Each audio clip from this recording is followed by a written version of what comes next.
Welcome to our channel. Today we how to authorize showings in Notes in Compass, complete guide step by step clearly. To authorize showings in Compass, start by logging into your Compass account. Once logged in, navigate to your dashboard. On the left-hand menu, find and select the Listings option. Choose the listing you want to authorize showings for. Click on the Showings tab located in the listing details. In the Showings section, locate the Authorization button. Select the Authorize Showings option. Fill in the required information for the showing authorization. Make sure to specify the dates and times for which you want to allow showings. After entering the necessary details, review your information for accuracy. Once confirmed, click the Submit button to finalize the authorization. You should receive a notification confirming the successful authorization.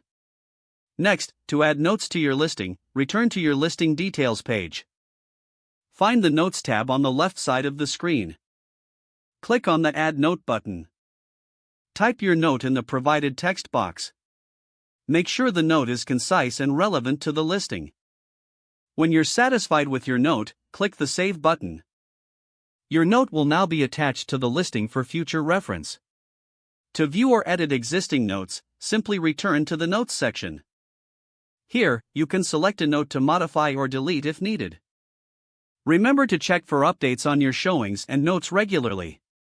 This will keep you informed of any changes or additional information. By following these steps, you will efficiently authorize showings and manage notes in Compass. If the page does not load, refresh the browser or try again in a private or incognito window. Make sure you are using the correct email address, then retype it carefully to avoid small typos.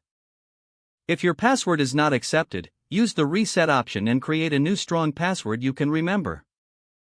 Check your spam folder for verification or security emails, then complete any requested confirmation steps.